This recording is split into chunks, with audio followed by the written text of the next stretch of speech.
The silver tray in Clara Finch's hands did not rattle. Not when the bitter northern wind battered the heavy iron-bound doors of the Iron Spur Tavern, and not when the drunken mercenaries in the corner booth slammed their tankards against the rotting pine tables. The winter cold in the borderlands was not merely a weather condition. It was a physical predator. It seeped through the cracks in the masonry, settled into the marrow of human bones, and refused to leave until the spring thaw. Clara ignored it. She stood near the hearth, wiping a smudge of spilled, lukewarm ale off the dented metal surface of the silver tray. Her movements were steady, measured, and entirely mechanical. The tavern smelled of desperation. It was a thick, suffocating blend of rancid tallow candles, stale beer, and the distinct oily odor of wet wolf fur thawing by the open fire. Clara breathed through her mouth, keeping her gaze angled precisely at the level of the tables, never meeting the eyes of the feral shifter patrons who crowded the room. Behind the scarred wooden serving counter, Otis Thorne nervously polished a cracked glass. The elderly human owner of the establishment moved with the permanent, anxious hunch of a man trying to survive a predatory pack hierarchy. He kept his head down, hoping invisibility would save him. Clara knew better. True invisibility was not about shrinking. It was about becoming an uninteresting, functional part of the architecture. Beside Otis, tucked into a small, shadowed alcove near the kitchen's brick ovens, sat Pip Finch.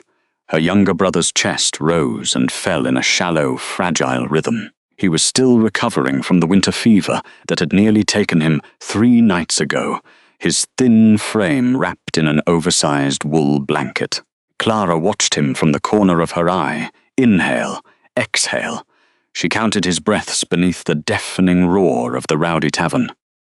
Keeping track of his oxygen intake was just another calculation, another number to balance in her head to keep the rising tide of exhaustion at bay. The faint trace of the amber salve she had rubbed into his chest earlier that morning still clung to her own fingertips.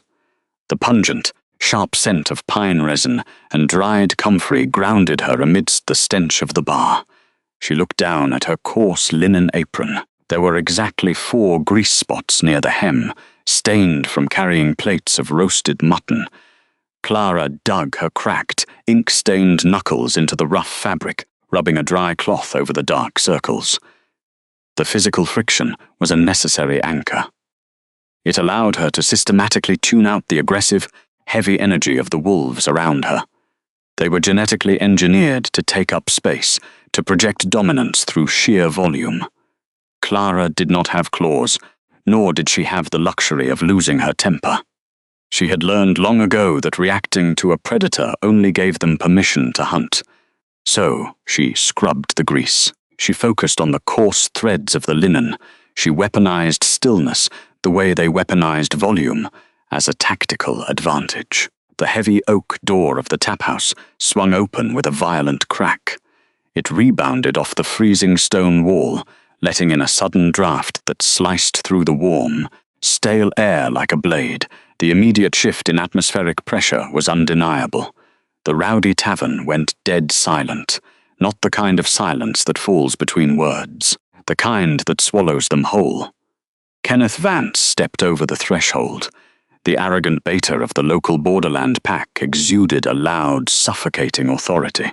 He smelled of sharp pine needles, raw ozone, and unearned pride. Snow dusted his broad shoulders, and his heavy leather boots struck the floorboards with a deliberate, punishing force. He was a man who relied entirely on physical intimidation, a commander who required a cowering audience to validate his own consequence. Kenneth paused in the center of the entryway, letting his gaze sweep over the patrons. The lesser wolves immediately lowered their chins, yielding to the biological hierarchy. The humans practically pressed themselves into the damp stone walls. Kenneth sneered, dissatisfied with the layout of the room. He demanded immediate service, his voice a harsh bark that rattled the tin cups on the bar. When no one moved fast enough to clear the center table, he decided to make his displeasure a physical reality. Without breaking his stride, the beta swung his heavy boot and violently kicked a wooden stool out of his path. The impact echoed through the silent room like a gunshot. The stool flew across the damp floor, crashing into a structural pillar. The legs snapped. The thick seat splintered into jagged fragments. Frost melted off his boots into dirty puddles on the stone as he stood over the wreckage.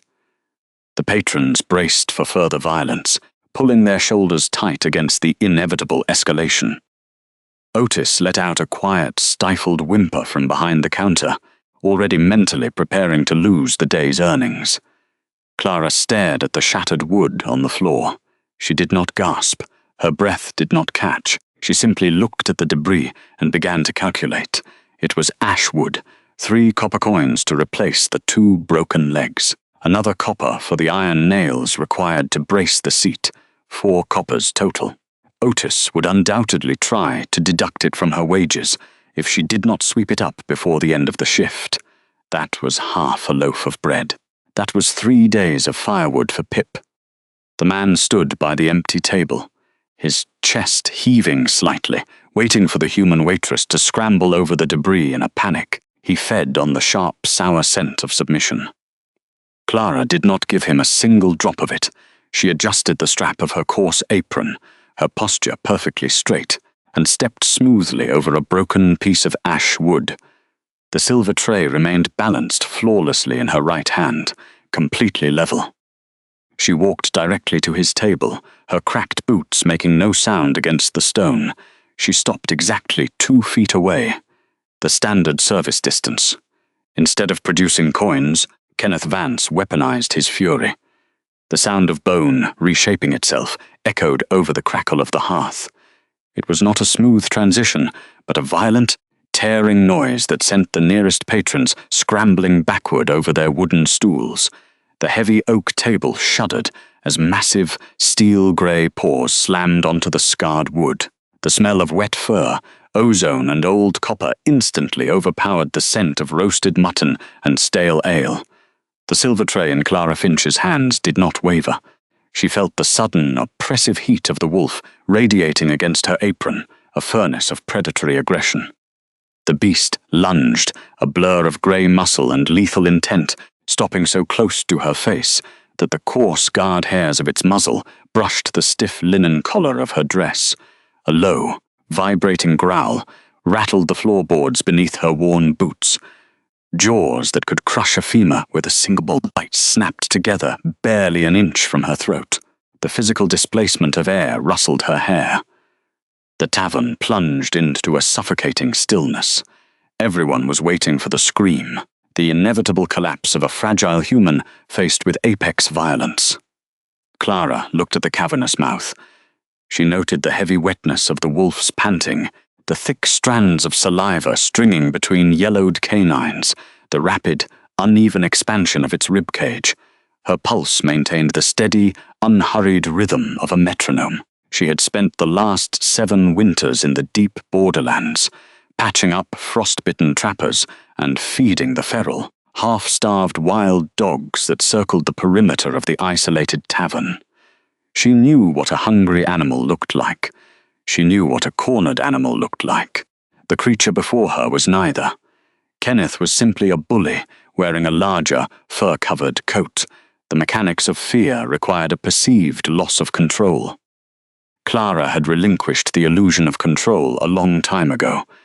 She did not perceive the snapping jaws as a harbinger of death, but as a calculated performance of status. The beta wanted her to drop the heavy tray. He wanted the satisfying clatter of metal on stone, the visual proof of his dominance over the lowest status worker in the room. Clara simply tightened her grip on the tarnished handles. The metal was cold, solid, and entirely real. The wolf's posturing was merely a temporary disruption of her shift. She kept her chin level, her breathing shallow and measured, refusing to give the grey beast the scent of adrenaline it so desperately craved. The wet, rhythmic huff of its breath fogged the chilled air between them. Yet the waitress only catalogued the terrible oral hygiene of the local pack elite. The standoff stretched into a bizarre, suspended tableau. The massive grey wolf kept its teeth bared, waiting for the physiological reward of her terror. Clara looked down at the heavy oak table. The sudden force of the partial shift had overturned a half-empty tankard, sending a dark pool of bitter ale creeping toward the edge of the wood. It was going to drip onto the freshly swept stone floor. That was unacceptable. She shifted the silver tray to her left hand, balancing its weight against her hip with practiced ease. With her free right hand, she reached into the deep pocket of her apron and withdrew a folded, coarse linen rag. The wolf's massive snout was hovering directly over the spill, occupying the space she needed to clean. Clara did not hesitate. She did not ask for permission. She extended her hand, pressing the wadded linen rag directly against the side of the beast's damp, leathery nose, and firmly shoved the lethal jaws out of her way. The grey wolf blinked, its growl cut off in a sharp, confused huff of air. The sudden cessation of the predatory noise left the tavern in absolute, ringing quiet. Clara leaned forward, systematically wiping the dark ale from the scarred wood, her movements efficient and unhurried. She gathered the moisture into the cloth, wringing it out with a quick twist of her wrist over the empty tankard. She was not acting brave. Bravery implied the overcoming of fear. Clara was acting annoyed. The heavy paws of the beast were resting near a patch of dried grease from a previous patron's meal. "You are sitting in the drippings," she stated. Her voice was flat, carrying the dry, administrative cadence of a toll collector. She did not raise her volume to compete with the lingering tension in the room. She simply stated a material fact. She nudged the wolf's left paw with the edge of her tray, forcing the confused animal to shift its weight backward to maintain balance. With the space cleared, she set the original order, a thick earthenware plate of roasted root vegetables and salted pork, squarely in the center of the table. She aligned the wooden spoon perfectly parallel to the edge of the plate. "The kitchen closes in 20 minutes, she added, picking up the overturned tankard and placing it among the empty bowls on her hip. "If you intend to eat this in your current form, you will need to pay for a secondary cleaning fee. The grease is remarkably difficult to scrub out of the floorboards when it sets into the grain." She tucked the damp linen rag back into her apron, smoothing the fabric over her thighs. The beta's wolf remained frozen, its ears swiveling in utter bewilderment. The grand, terrifying display of predatory supremacy had been reduced to a localized sanitation hazard. In the furthest dark corner of the taproom, where the tallow candles sputtered in the bitter draughts, Darius Vaughan sat in absolute stillness. For the past hour, the sovereign king had observed the mundane rhythms of the borderland tavern, tracing the flow of bodies and the subtle geometries of power. He had watched Kenneth Vance enter. He had seen the massive grey wolf lunge. He had calculated the trajectory of the beast, expecting the inevitable chaos. It had not come. Darius tilted his head, his gaze fixed on Clara. The tavern was suffocated by the heavy, metallic stench of the beta's aggression, a raw, biological dominance that usually sent lesser wolves scrambling for the exits. Darius inhaled a slow, measured breath, searching for the acrid tang of human panic or the copper smell of a racing pulse. He found nothing. Beneath the overwhelming stink of wet fur, there was only the faint, neutral scent of cheap lavender soap. It clung to the collar of Clara's apron, mingling with the stale odor of spilled ale. Darius focused his hearing, isolating the sound of the waitress's chest cavity over the howling wind. Thump, thump, thump, steady, mechanically precise. She was not paralyzed by fear. The girl was simply wiping the dented surface of the silver tray with a damp rag, her motions entirely indifferent to the lethal beast snapping inches from her apron. Fascination, cold and sharp, settled in Darius's chest. He felt no chaotic pull of a mate bond, only the precise, analytical satisfaction of discovering an anomaly. In a world governed by feral instincts, this human possessed a physical control that surpassed his most elite commanders. The silence in the tavern was absolute. Every patron had frozen, their breath pluming in the air. Darius watched the innkeeper, Otis, trembling near the bar. The entire room had submitted to the beta's display, except for the woman holding the tray. Darius studied the precise angle of her spine. She neither leaned away from the beast nor averted her eyes in submission. She simply looked through the wolf, adjusting the plate of mutton. She shifted her weight evenly on both feet, a posture designed for endurance through a long shift, not for flight. It was a freakish display of psychological desensitization. Darius knew what it took to train a soldier to stand their ground against a shifting wolf. Years of brutal conditioning and deliberate exposure to terror. This waitress had not been trained in a military courtyard. She had learned it here, serving ale on the edge of the frozen wastes. She had survived so many threats that the threat itself had become mundane. Kenneth Vance was currently throwing a predatory temper tantrum over a cold plate of food. The waitress was treating him like a minor architectural inconvenience. Darius set his wooden tankard down. The faint thud seemed to sever the tension in the room. He pushed his chair back. It was time to correct an administrative failure. Darius Vaughan stepped out of the shadows. His movements were unhurried, yet the moment he crossed the threshold of the candlelight, the entire hall shifted its attention. The oppressive weight of Kenneth's aggression evaporated beneath a far denser, colder pressure. The Alpha King did not need to bare his teeth. His authority was a structural fact, as undeniable as the cold stone walls of his fortress. Kenneth's wolf froze with a confused whine, his aggressive posture collapsing. Bones cracked and reshaped in a sickening rhythm as the beta was forced back into his human form by the sheer gravitational weight of the sovereign's presence. Kenneth hit the floor on his hands and knees, gasping for air, his fine woolen tunic rumpling. Darius came to a halt 2 paces away. His pale eyes were fixed entirely on the kneeling beta. "Explain yourself." Darius's voice was a low, indifferent drawl. It was the voice of an auditor finding a critical discrepancy in a ledger. "My king," Kenneth stammered, his chest heaving. The human was showing disrespect. She failed to. "Stay on your knees." The command was barely a whisper, but Kenneth's arms gave out. He slumped back down, his forehead hovering above the greasy wood. Clara stood perfectly still, her hands resting lightly on the edges of the silver tray, watching the exchange with flat, clinical detachment. "You are a beta of the northern borderlands," Darius said, his tone measuring out words like coins on a scale. "You command 300 soldiers, and yet you felt the need to execute a partial shift in a public tavern because a service worker did not placate your ego fast enough." She defied. "She served you a plate of mutton," Darius interrupted smoothly. "You lost control of your beast over a delayed meal. This is not a display of dominance. It is a pathetic lack of discipline." The reprimand landed with the undeniable weight of a finalized ledger. Darius was not acting as a heroic savior rescuing a damsel.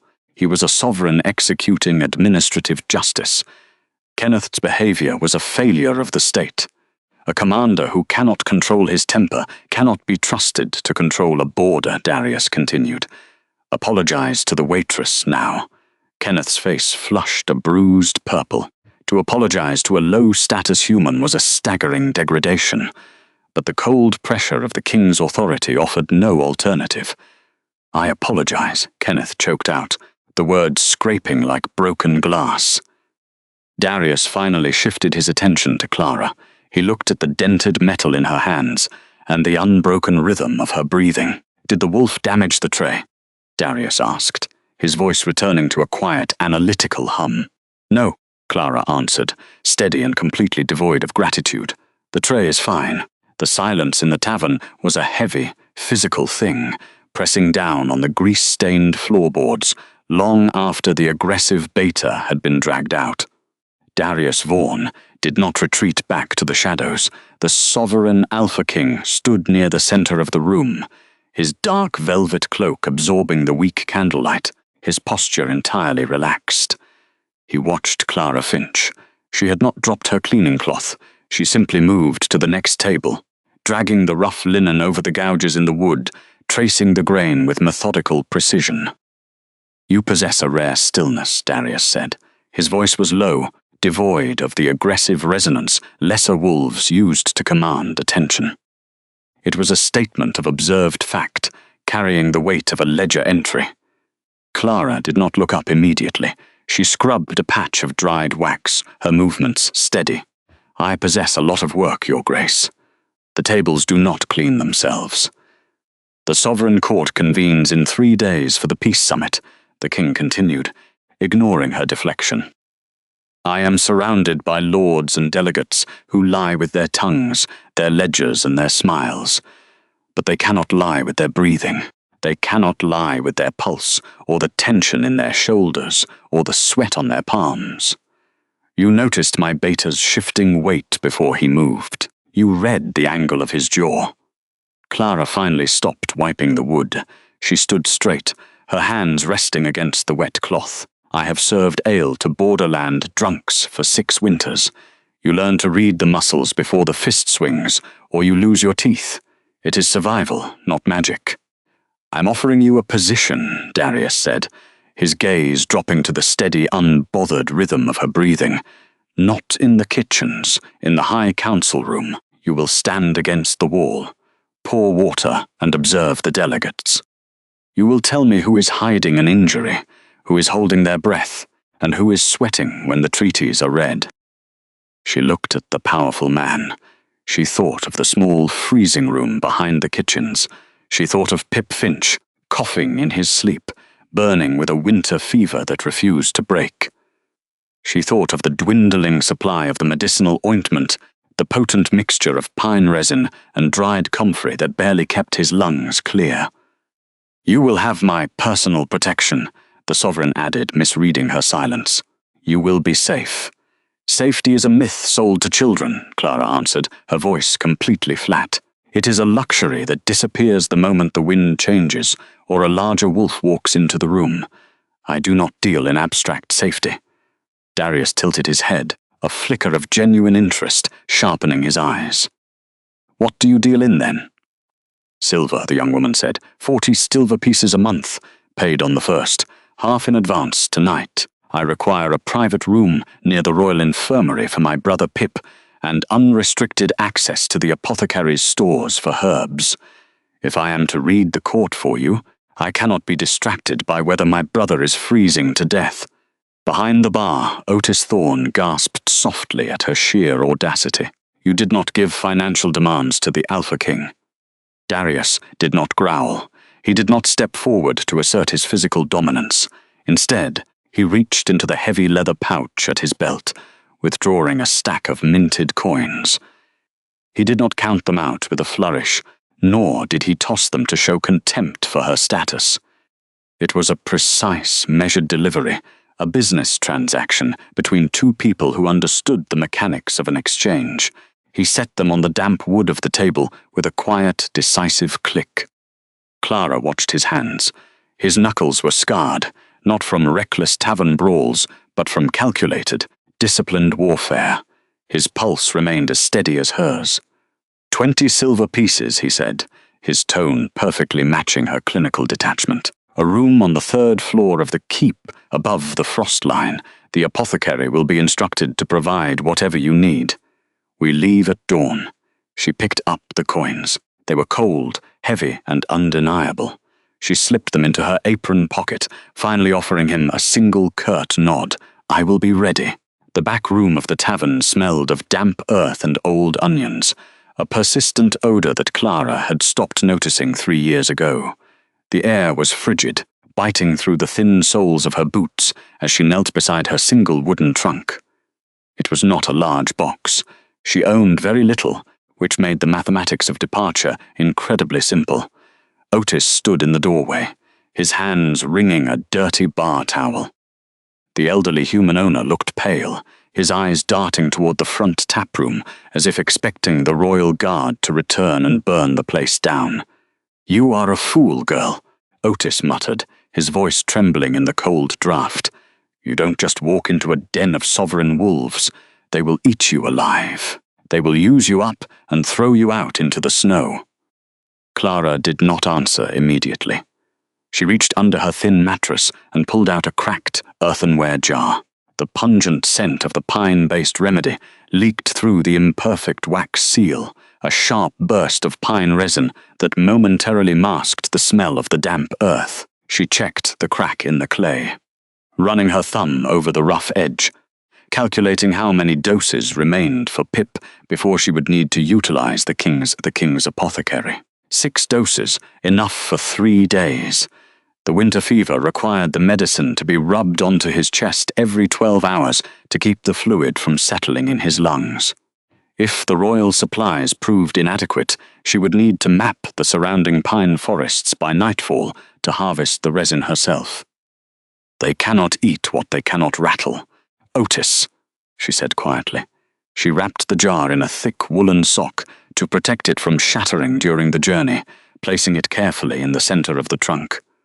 "That king," the old man continued, leaning heavily against the doorframe. "He is worse than the beta. He is the one who holds the leash. You think those silver coins will buy your way out if you see something you shouldn't." Clara ignored the philosophical warning. Survival was not built on philosophy. It was built on inventory. She unknotted the ties of her rough-spun apron, pulling it over her head. She folded it once, twice, pressing the creases flat against her knee. The fabric was stained with ale, soot, and the memory of 1,000 exhausting shifts. She placed it next to the medicine jar. She moved to the small cot in the corner, where Pip was bundled beneath 3 thin blankets. His breathing was shallow but steady, his small face pale against the dark wool. She checked his forehead, cool to the touch for now. He would need a heavier cloak for the carriage ride. "I am not going there to play their political games," she finally answered, securing the leather straps of the trunk. "I am going there to do a job. I will count their breaths, I will record their lies, and I will collect my pay.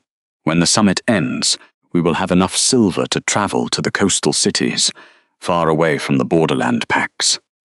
She hoisted the trunk by its fraying rope handle. The weight settled against her leg, familiar and grounding. She did not look around the tiny freezing room with any sense of nostalgia. She did not touch the wooden walls to say goodbye to the only shelter she had known for years. Nostalgia was a useless emotion, a waste of energy that could be better spent maintaining vigilance. Otis stepped back to let her pass, his shoulders sagging in defeat. He offered no further warnings, recognizing the impenetrable wall of her composure. "Keep the hearth burning," Clara said softly, her boots thudding against the floorboards as she walked toward the front of the tavern. "And do not serve the northern border patrols on credit anymore. They never pay." 3 days later, the royal carriage passed through the iron gates of the fortress. The transition from the violent, howling drafts of the borderlands to the engineered silence of the sovereign keep required a complete recalibration of physical weight. Clara Finch walked beside the archivist, her steps measured and deliberately quiet against the heavy acoustics of the royal corridor. Gervais' lock moved with the slow, shuffling gait of a man who had spent a lifetime carrying ledgers heavier than his own bones. His ink-stained fingers gripped the thick leather strap of his satchel, the scent of old parchment and iron gall ink trailing behind him like a physical wake. He did not speak to introduce the grandeur of the high-vaulted ceilings, and Clara did not ask him to. Her attention was anchored elsewhere, dissecting the immense space with the cold precision of a survivalist. She stepped closer to the masonry, pressing her bare fingertips against the pale grey stone. She felt the bite of the temperature seeping through her calluses, a deep, resonant chill that spoke of an unforgiving structural thickness. She estimated the exterior walls to be at least 4 feet deep, built to withstand brutal sieges and clawed assaults rather than to provide domestic comfort. A sharp draft cut across her ankles, carrying the faint metallic tang of old iron grates and underground rivers, telling her exactly where the ventilation shafts dropped down into the lower holding cells. You are not looking at the banners, Gervais noted, his voice as dry as the crumbling pages he guarded. He paused near a towering arched window that overlooked the frozen courtyard, his gaze tracking her unconventional focus. Most new arrivals find them overwhelming, considering the history of the sovereign line is woven in actual gold thread. Gold thread does not stop the northern wind, Clara answered quietly. Her hand slipped into the deep pocket of her woolen skirt, her fingers wrapping around the small clay jar of the restorative balm she had brought for her brother. The familiar, pungent scent of pine resin and dried comfrey was sealed tight beneath the cork, but the cold weight of the glass grounded her racing mind. She had applied the ointment to Pip's chest just before dawn, and the sticky residue still lingered faintly on her knuckles. The draft here pulls sharply from the east, which means the secondary corridors behind this wall are completely unheated. If you have border guards posted there during the summit, their knee joints will stiffen by midnight, slowing their physical reaction time by at least a full second. Gervais stared at her for a long, quiet moment. He did not smile, but the deep lines around his eyes shifted, settling into a configuration of profound, silent approval. He simply nodded, adjusting his heavy satchel against his hip, and resumed walking down the long, shadowed hall. Clara followed, letting the silence swallow the empty space between them. She was not here to be impressed by ancient wealth or woven legends. The heavy oak doors of the king's private study opened without a sound, revealing a space governed entirely by geometry, shadow, and the scent of melting beeswax. Darius Vaughan occupied the space behind a massive, unadorned ironwood desk. He did not look up immediately when Clara entered, his attention held by a sprawling, hand-drawn map of the Eastern Territories, illuminated by a single, steady candle. The silence in the room was not empty. It was dense, held firmly in place by the sheer gravitational weight of his presence. Clara stood exactly 3 paces from the edge of the desk, establishing a precise physical boundary while waiting without the nervous impulse to fidget, cough, or announce herself.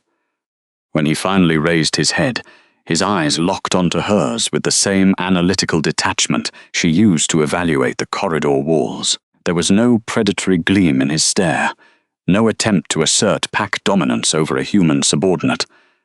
"The delegates from the outer territories arrived today," Darius said, his voice a low, steady current that did not bother to compete with the snapping embers in the hearth. "They will bring tributes of grain and silver. They will swear loyalty under the old treaties, and they will speak entirely in carefully rehearsed lies. My beta believes we can smell their deception, relying entirely on the instinctual arrogance of the wolf." "And you do not," Clara stated. Her voice was as flat and even as the stone floor beneath her boots. She did not phrase it as a question, leaving the observation hanging in the quiet air. Darius stepped out from behind the desk, navigating the room with silent, measured precision. Scent can be masked using simple botany. A wolf can chew mint root to hide the chemical spike of cortisol in his sweat, or a human delegate can wear heavy herbal perfumes to cover the copper tang of fear. He walked slowly toward her, stopping at a distance that explicitly respected her personal space without crowding her vision. "I do not want you to listen to their words, Clara. I want you to watch the mechanical reality of their physical survival." To demonstrate, the Alpha King squared his broad shoulders, lifting his chin, slightly to mimic the practiced arrogance of a visiting noble. A frightened delegate will attempt to project dominance by pushing their chest forward to appear larger, but their diaphragm will instinctively lock. Watch the breath. He drew in a slow, calculated inhalation, recreating the forced calm of a man under severe interrogation. The oxygen only reaches the top of the lungs, causing the shoulders to rise while the lower ribs remain entirely rigid. It is a physiological impossibility to maintain a deep, resting respiratory rate when the mind is frantically calculating a lie under pressure. Clara watched the subtle rise and fall of his chest. She did not focus on the intimidating breadth of his shoulders or the overwhelming proximity of the sovereign ruler. Instead, she calculated the micro-tension lines running down the side of his neck, the angle of his collarbone, and the slight, almost imperceptible hesitation in his left side as he finally exhaled. "Your theory is mathematically sound," Clara said softly. Her thumb traced the rough clay of the apothecary jar hidden in her pocket, anchoring her focus in the physical world. "But your physical demonstration is fundamentally flawed." Darius ceased his performance immediately. He tilted his head, the quiet motion offering her the floor without a hint of defensiveness. He did not demand an explanation, simply waiting in the silence for her to provide the data.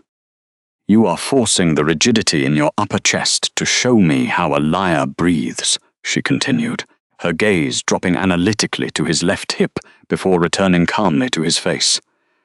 "But your left shoulder is naturally stiff, and you favor that side when you shift your weight to brace against the floorboards. That is the ingrained muscle memory of an old, deep tissue wound, likely a severe tear that healed over thick scar tissue. If I were assessing you for deception today, I would know you are not lying about your breath. I would simply know you are in chronic physical pain." For a fraction of a second, the king stopped moving completely. It was the absolute stillness of a compass needle finding true north. Then, very slowly, Darius lowered his shoulders, releasing the tension in his left side that he had carried so long he had forgotten it was visible to anyone else. He did not smile, but the respect in his eyes deepened into something profound and structurally permanent. "You will begin your assessments at dawn," he said quietly. Gervais' lock moved with the deliberate shuffle of a man who measured his life in catalogued shelves. He led her into the Sovereign Court's archive, a cavern of cold stone where the air tasted of dry parchment and flaking glue. The ancient archivist gestured toward a slanted wooden desk beneath a narrow skylight. Resting on the tilted surface was a massive, brass-cornered tome. "The Bloodline Treaty Registry," Gervais said, his voice barely a rustle, "the foundation of pact jurisdiction. Every territorial boundary and recorded delegate injury is documented here. The king believes you must understand the rules of the court before observing the men who break them." Clara Finch did not approach the desk with the reverence of a scholar. She approached it with the analytical scrutiny of a woman accustomed to wiping away the residue of careless men. She kept her posture perfectly straight, leaning in just a fraction to let the harsh, natural light illuminate the cover. The ancient leather binding was deeply cracked, the color of dried mud.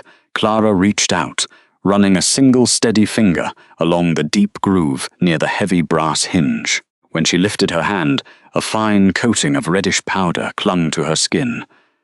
"Copper dust," she noted quietly, rubbing the powder between her thumb and forefinger. Gervais adjusted his spectacles. From the upper gallery walkways, the ventilation drafts carry the filings downward, but the registry has not been requisitioned in 3 months. The dust should be an unbroken layer. "It is thick on the edges," Clara corrected him, her voice perfectly level, "but it is uneven near the center clasp. Someone opened this very recently." She leaned closer to the lock, closing her eyes for a brief second to isolate the olfactory data. The scent was incredibly faint, buried beneath the smell of old paper, but it remained distinct. It was not the clean, floral scent of expensive beeswax candles. It was heavy, sharp, and carried a slightly rancid undertone. "Grease," she murmured, opening her eyes. "The archive hinges are not oiled with grease," the archivist stated, frowning. "Only clockmaker's oil, not the hinges, the reader." Clara felt the microscopic residue she had lifted it from the metal. It is a crude mixture of animal tallow and pine tar, the exact composition used to waterproof the heavy leather riding boots of the borderland guards. I spent 4 years scrubbing that specific grease off the floorboards of the roadside pub. She met the old man's startled gaze. Whoever read the historic pack records last night was a borderland soldier rushing to find a legal loophole.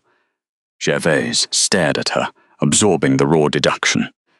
The nobility assume the lower classes possess no intelligence.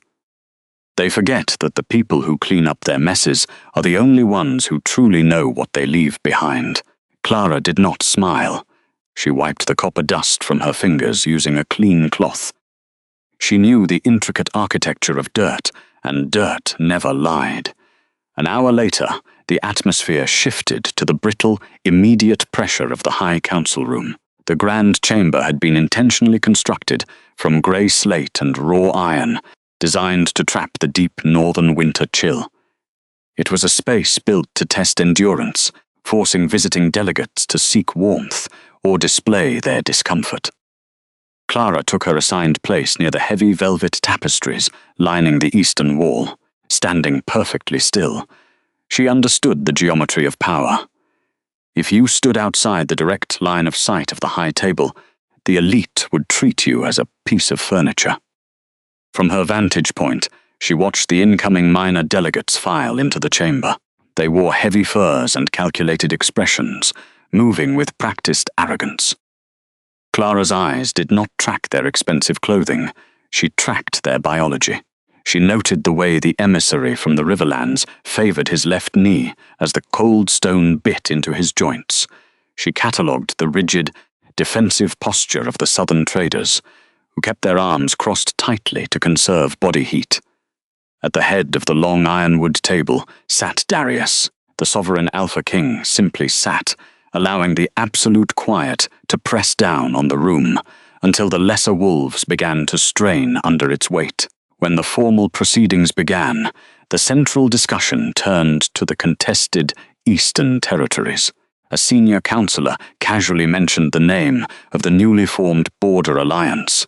Clara locked her gaze onto a minor lord seated halfway down the table. He wore the unblemished crest of a peaceful merchant guild, but his body told an entirely different story. As the syllables of the Border Alliance left the councillor's mouth, the minor lord's physiology betrayed him. Clara stood in the shadows and counted. One throat twitch, a hard, dry swallow that pulled visibly at his collar. 2. A subtle shift of the jaw, grinding the molars together to suppress a sudden spike in adrenaline. 3.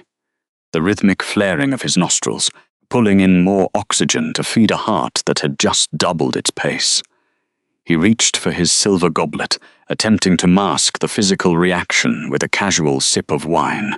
Clara noted the way his knuckles whitened against the metal, the slight tremor in his wrist that caused the dark red liquid to ripple.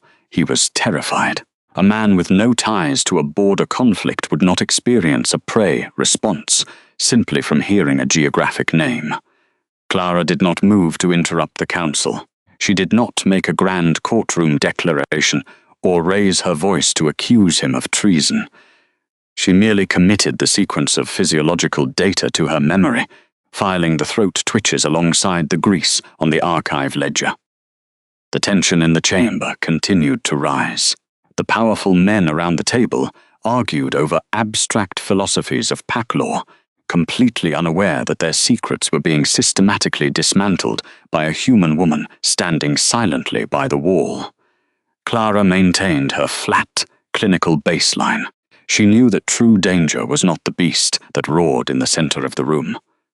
It was the quiet observer who knew exactly when the beast was lying. Later that afternoon, seeking a more active method of assessment, she descended beneath the keep. The subterranean level of the sovereign keep was a labyrinth of raw granite and iron. It smelled of dry dust and ancient mortar. Clara knelt on the uneven flagstones, her coarse skirts pooling around her knees in the freezing draught. Before her sat the massive, rusted iron grate of the primary heating system, funneling hot air from the deep furnaces directly into the high council rooms. Beside her, Gervais' lock held a single tallow candle, its weak amber light catching the permanent black ink stains on his fingertips. He traced a stiff parchment schematic of the keep's flues with a dry quill, treating the blueprints with the same reverence he applied to the ancient diplomatic ledger. It was a heavy paste of pine resin, bitter mountain roots, and highly concentrated comfrey, mixed to treat severe winter fever. To a healthy person, it was merely an unpleasant, medicinal nuisance, but to a lung compromised by trauma, the vaporized comfrey acted as an unavoidable respiratory irritant, forcing inflamed tissue to react. Clara did not possess the heightened senses of a dominant wolf. Instead, she had the practical physics of a tavern waitress who knew how smoke traveled, combined with the clinical detachment of a woman who patched up bleeding men lying about their injuries. Using a flat wooden stick, Clara smeared the thick paste directly onto the heated iron bars. The metal hissed, the dense paste melted into a dark oil, and the rushing draft pulled the heavy vapor upward into the stone arteries of the keep. "They will smell it," Gervais noted, narrowing his eyes as the paste disappeared. "I want them to smell it," Clara replied quietly, wiping the stick clean and capping the jar. "A healthy man will complain. A wounded man will try to hide the fact that he suddenly cannot breathe." She stood, her face an unreadable mask of absolute calm, and began the long climb up the spiral stone stairs, mentally tracking the exact speed of the rising heat. 2 hours later, the grand dining hall was a theatre of heavy velvet and performative dominance. Clara stood motionless near the eastern tapestries, holding an empty silver pitcher. She blended into the dark woodwork, an ignored low-status servant. The vast room smelled of roasted venison, spiced gravy, and now the faint bite of vaporized pine resin. The medication was working its way through the grates. Clara kept her eyes lowered, watching the geometry of the room. She monitored chest expansions and the shifting of weight on heavy wooden chairs. Several minor delegates wrinkled their noses. One alpha loudly complained about primitive northern cleaning supplies, expanding his chest to its absolute limit. He was healthy. His lungs handled the comfrey without a flinch. Baron Hector Sterling sat near the center of the high table, a flawless picture of smooth political dominance. He laughed warmly at a joke, his posture expansive and entirely at ease. Then the concentrated draft of the comfrey scent hit his section of the table. Clara watched his right hand. Hector's long fingers had been resting loosely around his heavy silver goblet. Suddenly, they clamped down. The knuckles turned stark, bone-white. His loud laughter cut off abruptly, replaced by a ragged hitch in his breath. Clara tracked the subtle, desperate realignment of his spine. He shifted his weight entirely to his left hip, deliberately taking the structural pressure off his right shoulder and upper ribs. A healthy man inhaling an irritant would simply cough. A man with a deep, concealed chest injury, sustained in an undocumented border skirmish, would suppress that cough at all costs to keep the healing tissue from tearing. Hector swallowed the cough, his jaw locked tightly. He took a shallow sip of wine, forcing his chest cavity to remain static. His smile remained reconstructed for the delegates, but his biological mechanics screamed the truth. He was injured, he was hiding it, and he was in immense pain. Clara did not smile. The Baron's political lies meant nothing against the rigid mechanics of a failing body. She adjusted her grip on the cold silver pitcher, turned seamlessly without a sound, and walked out to log the concrete evidence in her ledger. Later that night, the courtyard was wrapped in the particular kind of quiet that only came with deep winter frost.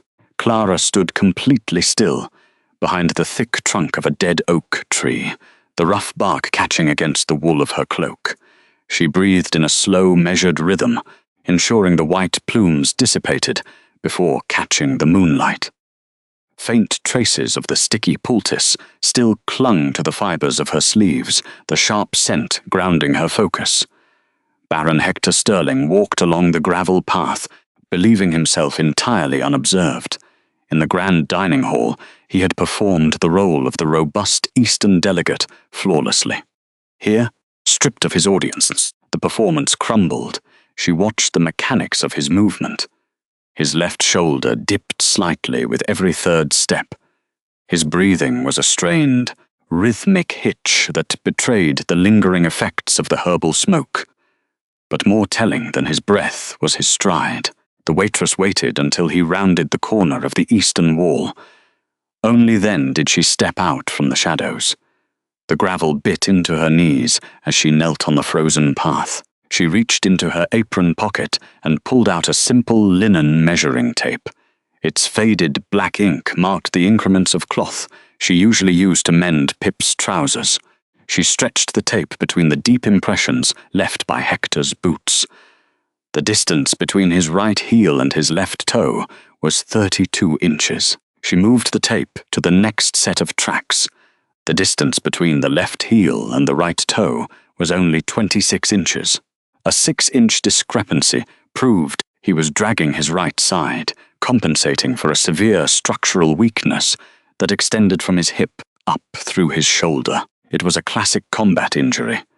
She noted the depth of the right heel strike, which was shallower by at least half an inch. She rolled the linen tape back up, her knuckles whitening against the bitter cold, and slipped it safely into her pocket. She had her physical proof. The mathematics of his weakness were permanently recorded in her mind. The sovereign's private study was a sanctuary of cold stone, beeswax candles, and the heavy smell of dry parchment. Darius Vaughan sat behind a massive oak desk, occupying silence the way other men occupied speech, without apology, without the nervous impulse to fill it. He did not look up immediately when she entered, allowing her to approach at her own unhurried pace. Clara set a single sheet of paper down in front of him. Her handwriting was meticulous, a series of sharply angled letters detailing numerical distances, respiratory rates, and specific physical asymmetries. The ink was completely dry, reflecting the deliberate care she had taken in compiling the facts. The Alpha King picked up the paper, scanning the neat columns of data. He read the exact measurements of the Baron's stride and the calculated discrepancy in his weight distribution. For a long minute, the only sound in the room was the crackle of the dying embers. "A 6-inch difference in a man's gait," Darius said softly, his voice a low rumble. He claimed his carriage hit a rut on the eastern road 3 days ago. "A minor jolt," he told the entire council. "A carriage rut would produce a symmetrical bruising pattern," she replied, her tone perfectly flat. "A 6-inch stride deficit, combined with a shallow respiratory hitch on the left side, indicates a recent puncture or deep tissue laceration beneath the right scapula. He is breathing shallowly to prevent the expansion of his ribs from stretching a stitched wound." Darius leaned back in his heavy chair, studying her face. "And what does your intuition tell you? Why would a high-ranking delegate of the Eastern Territories hide a combat wound at a peace summit?" She kept her hands clasped loosely in front of her apron. The cold air of the room did not make her shiver. "I do not have an intuition, Your Majesty. I have 32 inches on the right and 26 on the left." Darius did not let the subject drop. He leaned forward, resting his forearms on the edge of the desk. "I am asking for your personal opinion." "Data does not have an opinion," the quiet observer answered smoothly, refusing the bait. "An opinion requires me to guess at his motives, which introduces the possibility of human error. My contract is to assess noble posture and physiological inconsistencies. The delegate is injured, and the mechanics of his movement do not match his alibi. The motive belongs to your jurisdiction, not mine." He held her gaze. Of other members of his court would have eagerly offered gossip or desperate attempts to sound politically astute. Clara offered nothing but cold, undeniable geometry. The king slowly reached across the desk and pulled a massive, leather-bound book toward him. It was the kingdom's founding codex, a ledger that carried the weight of centuries. Its ancient spine cracked faintly as he opened it to the records of the eastern border patrols. He turned a thick parchment page, running a gloved finger down a list of recent skirmishes. 2 nights ago, Darius read aloud, a border patrol intercepted an unidentified raiding party near the eastern river. The patrol leader reported striking one of the masked raiders in the left shoulder with a hunting bolt before they escaped. They never found the body. He looked up from the ancient registry, his eyes locking onto her entirely calm face. She had not smiled. She had not gloated at being proven correct. She merely absorbed the information as another verified entry in her mental ledger. "You are a remarkably difficult woman to bait," the Sovereign murmured, closing the heavy cover of the registry with a solid thud. The sound echoed off the cold walls, finalizing the discovery. Most people would want the credit for exposing a traitor. "I am an observant waitress, nothing more," she said, her voice dropping to a quiet, clinical register. "My job is to clean the tables and present the bill. If you require further measurements, I will be in the outer hall." She turned and walked toward the heavy oak door, her posture perfectly straight. She did not wait for his dismissal. She did not check over her shoulder to see if he was watching her leave. The heavy iron latch clicked shut behind her, leaving the room entirely to him. The courtyard stones were slick with morning frost, forming a treacherous grey grid beneath the towering, oppressive shadow of the Sovereign Keep. The architecture here was designed to make inhabitants feel small. Clara navigated the frozen path with the same measured, unhurried steps she had used for years to carry overflowing trays across crowded, violent tavern floors. The bitter northern wind gnawed at the edges of her plain woolen cloak, carrying the faint, metallic scent of incoming snow. Deep inside her right pocket, her bared fingers traced the cold glass edge of a small jar. She carried the medicine with her, always, the pungent herbal blend, serving as a grounding weight against her hip. She had just left a fresh application near Pip's bedside, the familiar scent easing her young brother's persistent winter fever. A heavy shadow detached itself from the iron-wrought archway ahead. Kenneth Vance did not simply walk into her path. He planted himself across it with the deliberate heaviness of a falling boulder. The arrogant baiter stood with his broad shoulders unnaturally squared, his thick leather boots braced aggressively against the iced cobblestones. It was a classic dominance tactic, one she had seen drunken mercenaries attempt countless times when their coin purses ran empty. Clara did not shrink back. She walked forward until she stood precisely 2 feet away, the exact mathematical distance required to remain out of immediate grabbing range while refusing to retreat. Her spine formed a straight line of quiet defiance. She held her silence the way a veteran guard held a shield, angled, steady, and ready to absorb the impact. "You think you are clever," Kenneth murmured. His voice dropped into that engineered, chest-rattling register designed to trigger prey instincts. "You think you can just wander the high halls, carrying your little notes to the Sovereign, and no one will notice a fragile human spying on her betters." He leaned forward, invading the tight boundary of her personal space. The musky, aggressive scent of his shifting aura flared in the freezing air, attempting to smother the sharp, clean scent of the ointment lingering on her skin. He bared his teeth, just enough for the pale morning light to catch the sharp edge of an elongated canine. He was waiting for the flinch. He was waiting for the satisfying scent of human terror to validate his inherited rank. Clara's gaze drifted upward. She did not look at his bared teeth. Instead, her attention settled firmly on the left lapel of his expensive dark velvet coat. A single, distinct piece of white lint clung stubbornly to the dark fabric, sitting just above his collarbone. It was deeply untidy. Looking at the pristine tailoring marred by such a careless detail, Clara felt a fleeting, entirely professional urge to reach out and brush it away.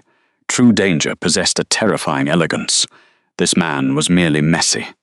Kenneth continued to speak, oblivious to the quiet critique happening behind her calm eyes. He detailed the extreme fragility of her human bones. He explained the political insignificance of her background, contrasting her tavern origins with his own high-born lineage, heavily implying that fatal accidents often happened to the unobservant during the harsh winter months. Clara let the aggressive timbre of his voice wash over her. Words were cheap, often serving as desperate, loud masks for structural weakness, Physiology, however, was a rigorous and unforgiving accountant. She watched the rapid, erratic flutter of his eyelids against the biting wind. The freezing temperature should have naturally slowed his physical movements, but adrenaline was currently flooding his system in an unregulated spike, causing visible micro-tremors in his jawline. He was deeply anxious. She tracked the rapid contractions of the muscles around his eyes, silently counting the frequency of his blinks. The feral border wolves she had survived for years never blinked this fast before a strike. A true predator went entirely, terrifyingly still. The frantic optical movement meant the man standing before her was performing a role he did not fully believe. 1, 2, 7, 15, 28. She kept the tally running in her head, evaluating the physiological data with the exact same cold precision she used to inventory missing copper coins. Without a single word of interruption, Clara withdrew her small leather-bound ledger from her left pocket. She produced a short, blunt piece of charcoal. Kenneth was mid-sentence, his broad chest inflating as his voice rose in volume to deliver the final climax of his intimidation tactic. Clara did not look up at his face. She simply opened the book, resting the stiff binding against her palm, and pressed the charcoal to the coarse paper. She wrote the number 42. The scratching sound of the charcoal was incredibly faint, yet in the dense freezing air of the courtyard it cut through his rumbling monologue like a snapped branch. The beta abruptly stopped speaking. His jaw hung slack for a fraction of a second. He stared down at the small pad, completely derailed by the mundane bureaucratic motion. "What are you doing?" he demanded, the manufactured gravel in his voice cracking into genuine bewilderment. Clara finished the loop of the 2. She blew a speck of charcoal dust from the rough page, closed the ledger with a soft snap, and returned the instrument to her pocket with unhurried grace. The silence that followed was heavy and utterly devoid of the fear he had demanded. "You blinked 42 times in a single minute, Beta Vance," Clara said. Her tone was completely flat, carrying no malice, no triumph, and absolutely no respect. "A standard resting optical rate for a shifter is 15. You are either severely dehydrated, or you are panicking. I suggest you visit the kitchens and drink some water." She stepped neatly around his frozen form and continued down the frost-slicked path. She left him standing entirely alone in the bitter cold, his dominance thoroughly dismantled by a single line of data. The Sovereign Keep's ancient architecture was designed for defense, but it inadvertently created a masterpiece of acoustic surveillance. Clara Finch stood perfectly still in a narrow alcove behind the Western Archive. The air smelled of disintegrating parchment and cold iron dust. Beside her, resting on a stone plinth, lay the heavy leather-bound spine of the Historical Border Index. She kept one hand flat against its cover, grounding herself in its solid history. Above the plinth, a rusted iron heating vent connected to the private chamber below. The stone funneled sound upward with startling clarity. Clara held a vellum sheet on a wooden board, her ink-stained fingers gripping a charcoal stylus. She regulated her breathing to a slow, shallow rhythm, ensuring zero friction against her linen dress. Below, Kenneth Vance paced. The irregular thud of his boots echoed up the shaft. "She is a tavern girl," Kenneth's voice barked, the sound vibrating through the iron grate. "A human nobody. And yet the Sovereign allows her to stand in the upper gallery, taking notes like a royal magistrate. It is an insult to the hierarchy." Another voice answered, lower but laced with a tight strain. Baron Hector Sterling. "Your outrage is poorly timed, Kenneth," Hector hissed. Clara mapped the movement in her mind. Hector was leaning against a table, shifting his weight entirely to his left hip. She heard the dull friction of linen rubbing inflamed skin. The Baron was reaching inside his collar, adjusting a bandage beneath his heavy tunic. The metallic scent of dried blood drifted up the thermal draft, mingling with pine oil. "I care nothing for your wounded pride over the tavern," Hector continued, his voice tight with intense frustration. I care that this mere human waitress is tracking our delegations. She notes who skips meals, who favors a leg. She is building a physiological map for the king that will expose the border skirmishers. Then we eliminate her, Kenneth snapped. Don't be an idiot, Hector countered, his breathing hitching, a clear sign of a cracked rib. If she turns up dead, Darius Vaughan executes the Eastern delegation before breakfast. No, we use the law. At the tribunal tomorrow, we pivot the council's focus to her. We expose her as an unqualified human distraction. When the traditionalists see the king relying on a wolfless maid, they will invalidate her records. Her testimony will be thrown out. Clara did not flinch. The charcoal stylus in her hand did not tremble. She simply pressed the tip to the vellum and made 3 concise marks. Hector Sterling. Right shoulder injury confirmed. Rib fracture probable. Strategy, character assassination via status invalidation. They thought her human biology was an insurmountable deficit. Clara felt no anger. Instead, she felt the quiet satisfaction of watching an equation balance itself. The men who relied on brute physical dominance always assumed everyone else played the same loud game. She carefully lifted her vellum sheet, leaving the historical ledger locked in its iron cradle, and backed out of the alcove without making a single sound. The heavy oak door of her quarters clicked shut, sealing out the drafty chill of the keep. A solid fire crackled in the stone hearth, casting a warm glow across the woven rugs and the small, sturdy desk. Pip Finch sat near the hearth, knees pulled to his chest in an oversized woolen tunic. His wide eyes tracked Clara with hypervigilant anxiety. He had noticed the rising tension, the aggressive scents leaking from the delegates' quarters, and the massive men patrolling the halls. Clara set her notes down on the desk. She did not rush to comfort him with empty, emotional promises. Survival did not run on sentiment. She reached into her satchel and retrieved the small clay jar of the amber salve. She unscrewed the cork lid, letting the pungent scent of pine resin and dried comfrey fill the space. The olfactory cue cut through the heavy political musk clinging to her clothes. Kneeling beside the boy, she rubbed a tiny amount of the ointment into the back of his hand, checking his temperature. His winter fever was gone, but the psychological chill remained. "Are they going to hurt you tomorrow?" Pip asked, his voice a fragile whisper. "The big one from the tavern, the one with the grey wolf. He hates you, Clara. I saw how he looked at you." Clara wiped her fingers on a clean linen cloth and took a seat on the edge of the hearth, bringing herself to his eye level. "They are going to try to humiliate me," Clara corrected him quietly. "They are going to try to make me look small in front of the king, but they will not hurt me physically." "How do you know?" Pip's fingers curled into the wool of his tunic. "They're monsters. They're huge." Clara shook her head, her expression completely flat. "They are not monsters, Pip. They are just animals with larger budgets." She reached out and picked up 2 small wooden blocks from the hearthstones, holding them up in the firelight.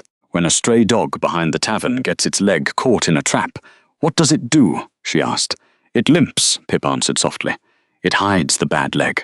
"Exactly," Clara said, tapping the wooden blocks together. "And if another dog approaches, the injured one barks twice as loud to pretend it isn't hurt. The men here wear silk velvet and sit on carved chairs, but their lungs need air, and their muscles spasm when torn, exactly like alley dogs. They are entirely governed by physiological impulses." She set the blocks down and smoothed the hair back from his forehead. "If you measure the impulse," Clara explained, her voice a steady anchor in the warm room, "you control the outcome. They think I am weak because I am human. They think because I do not growl, I do not fight. That is their miscalculation. I do not need claws to ruin them. I only need ink." Pip stared at her, his frantic anxiety unspooling, replaced by the safety that radiated from his sister's competence. He nodded once, the logic settling into him like cold water into stone. Clara stood up and returned to the desk. She opened her ledger, dipping a fresh quill into the inkwell. Tomorrow, She would stand in the center of the highest court in the Northern Territories. She would face men who could snap her spine with a single blow. But as the ink dried on the parchment, sealing the Baron's injuries, and the Beta's frantic pacing into the official record, Clara did not feel an ounce of fear. She simply felt ready. The heavy oak doors of the High Council chamber were sealed shut against the winter wind, trapping the body heat of 50 shifting delegates inside. At the center of the massive circular table, Alpha King Darius Vaughan sat in absolute stillness. He did not speak. Across the polished wood, Beta Kenneth Vance stood. His chair had been pushed back so violently it scored the stone floor. His chest heaved, his uniform pulling tight as he projected his voice to the gallery of delegates. He pointed a thick, gloved finger directly at the small desk positioned behind the king's right shoulder. Clara Finch sat at that desk. Are we expected to negotiate border sovereignty while scrutinized by a tavern maid? Kenneth's voice echoed off the vaulted ceiling, meant to rally the offended pride of the council. He paced an agitated line. A wolfless servant with no blood tie to this assembly, she sits there scratching on parchment, whispering poison into the sovereign's ear. She is a spy. Clara did not look up. She reached out, her fingers brushing the worn leather cover of her personal ledger. Deliberately, she turned the heavy parchment page. The dry, raspy sound of the paper was unnervingly loud in the quiet room. Clara unscrewed the brass cap of her fountain pen. A tiny speck of dried ink clung to the metal slit. Kenneth's face flushed a dark crimson. "She insults us with her presence," he roared, his fragile restraint shattered. The beast beneath his skin surged forward, bones cracking as he forced a terrifying partial shift. Massive, furred shoulders burst through his uniform, and the Beta's elongated, lupine jaws snapped viciously mere inches from Clara's face. It was a biological display of raw dominance, designed to trigger pure prey terror. Clara did not flinch. She did not break her steady breathing. Instead, she calmly adjusted the crisp linen of her apron, picked up her small cloth, and meticulously wiped a stray drop of ink from the surface of her wooden desk without pausing. The Alpha King did not leap up to protect her. He did not need to. Instead, Darius simply turned his head, his gaze sliding over his Beta's feral display with cold, absolute disgust. "Shift back, Kenneth," Darius ordered, his low voice echoing with sovereign authority. "You are shedding on the council table like an undisciplined pup." The humiliation was immediate. Stripped of the terrifying impact of his display, Kenneth froze. The feral aggression drained from him, leaving only the humiliating reality of his own lack of discipline. He shrank back, his bones popping as he retreated into his human form, his jaw slack. "Are you manipulating me, Miss Finch?" Darius asked, turning his attention back to her. His voice was a low, measured drawl, devoid of any protective inflection, yet it carried seamlessly to every corner of the vast room. "I am incapable of manipulating an outcome. I have no personal stake in, Your Majesty," Clara replied. Her tone was flat, carrying the clinical cadence she used when reciting inventory at the bar. "I am merely recording data." Kenneth wiped his mouth, his voice trembling as he tried to recover his bluster. "Recording what? You have no standing to speak in this hall." "The original territorial accords," Gervais Locke said, from the shadows of the alcove. The ancient archivist stepped forward, his ink-stained fingers resting on the foundational volume of the text. Clause 7 explicitly grants the sovereign the right to appoint any assessor to verify the physical integrity of the delegates. Miss Finch operates under the king's direct seal. Clara slid her personal ledger to the center of her slant desk and finally looked up from her inkwell. She did not look at Kenneth. She looked directly at Baron Hector Sterling, who was seated rigidly 3 chairs away along the curve of the council table. According to the 3rd clause of the Northern Accords, all delegates must report any territorial skirmishes engaged in within 30 days of a peace summit, Clara said. The room fell silent. Baron Sterling has formally claimed uninterrupted residence at his eastern estate for the past 2 months. Hector stiffened, his chin lifting in a show of aristocratic pride. "I have." Clara looked down at her precise handwriting. "On the first evening of this summit, you adjusted your posture to favor your right side 24 times within a single hour. When reaching for your wine goblet, your deltoid muscle spasms, indicating a laceration consistent with a silver-tipped arrow wound. That weapon is used exclusively by mountain scavengers." Hector's face drained of color, leaving his skin an ashen gray. "This is absurd. I slept awkwardly on the carriage journey. The mud dried into the welt of your left riding boot is composed of red clay and crushed basalt," Clara continued, her tone academic. "That geological composition exists only in the narrow ravine of the Weeping Pass, a contested border territory 300 miles outside your jurisdiction. The scuff pattern indicates a rapid, defensive dismount." She turned the page. The rustle of the parchment sounded exactly like a blade being drawn from a sheath. "Furthermore," Clara stated, pivoting her cool gaze toward Kenneth, "the mud on the beta's secondary field boots, which he wore into the courtyard yesterday morning, shares the exact same chemical and mineral profile. He was present in the Weeping Pass alongside the Baron." The quiet that settled over the High Council chamber was absolute. It was a heavy, suffocating weight that swallowed the remaining oxygen, leaving the most powerful men in the territory staring at a human woman. Clara set her pen down upon the desks. The small click of metal against wood echoed like a hammer strike. She had delivered no dramatic speech about human dignity.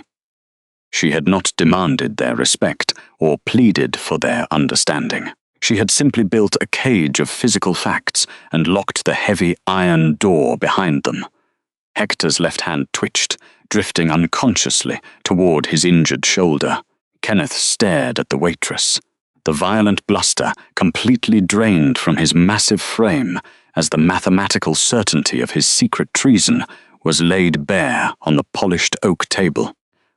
"On the second day of the summit," Clara began, her voice possessing the flat cadence of an archivist, "Beta Kenneth Vance submitted his travel logs to the Sovereign Clerk. He claimed a routine patrol route along the southern ridge. 'I am the Beta of this border.'" Kenneth yelled, though his voice had thinned. The scent of ozone and sharp panic seeped from his uniform. "I am a wolf. I do not answer to a tavern maid counting my breaths. You answer to the documented law of the court," Clara stated calmly, turning a page. "And the body cannot forge its own records. Human observation relies on the mechanics of the body under pressure. When the Beta speaks of the southern ridge, his respiratory rate remains at a steady 16 breaths per minute. When questioned about the eastern border, specifically near the estate of Baron Hector Sterling, his respiration spikes to 24. Hector Sterling adjusted his velvet collar, a defensive micro-gesture Clara duly noted. "Beyond respiration, there is a distinct neurological response that occurs whenever the Beta attempts to fabricate a timeline," Clara said, pinning Kenneth with a gaze that held absolutely no fear. "Whenever Kenneth Vance lies about his proximity to the eastern delegates, the cartilage of his left ear twitches. It is an involuntary muscle spasm tied to the cognitive load of maintaining a falsehood." A profound silence dropped over the council. In perfect unison, 30 of the highest-ranking delegates turned their heads to stare directly at Kenneth's left ear. The Beta's face flushed a bruised purple. He opened his mouth, jaw working as he tried to formulate a defense. "I have never," Kenneth stammered, his voice cracking under the weight of unblinking stares, "conspired with the eastern delegates." The moment the denial left his lips, the tip of his left ear gave a sharp, unmistakable twitch. A low murmur rippled through the hall. Baron Hector leaned away from the Beta, putting physical distance between himself and the exposed conspirator. "The evidence is not merely physical. It is structural," Clara continued, tapping the heavy leather cover of the book. "The Beta used PAC funds to bribe the sentries, a discrepancy I located in the garrison's financial logs yesterday." She stepped back from the table. She had spent enough of her life learning not to cry in front of people who would not understand why. Now, she had learned how to make powerful men bleed without ever raising a blade. She closed her notes. The sound of the parchment snapping shut was the loudest noise in the chamber. Darius let the silence stretch, weaponizing the quiet. He rose slowly from the sovereign chair. The dark velvet of his cloak absorbed the flickering candlelight, and the sheer atmospheric pressure of his presence settled over the room like a physical weight. He walked around the heavy oak table, his footsteps making absolutely no sound on the cold stone floor, until he stood halfway between Clara Finch and the trembling Beta. The High Council's written law is clear. Darius spoke, his voice a low, resonant hum. A commander who falsifies border logs to conceal an unauthorized skirmish forfeits his rank. A Beta who conspires against the peace of this summit forfeits his territory. "My king," Kenneth gasped, his knees buckling as he dropped to the hard stone floor. The arrogance that had fueled his terrifying shift moments earlier was gone, replaced by the hollow reality of a man stripped of his currency. It was a strategic miscalculation. "I only meant to secure the border. I am your loyal." "You are relieved of your command," Darius stated, cutting off the plea with surgical precision. "You will surrender your iron seal to the clerk. You will walk back to the northern wastes without a title, without a pack, and without my protection." Darius gestured briefly to the guards by the massive iron-studded doors. They stepped forward, lifting Kenneth by his arms. The Beta did not fight them. He dragged his boots across the stone, a broken figure, his left ear still twitching in intermittent spasms of panic. Baron Hector Sterling sat perfectly still, his face pale, realizing his own political survival now depended on absolute submission.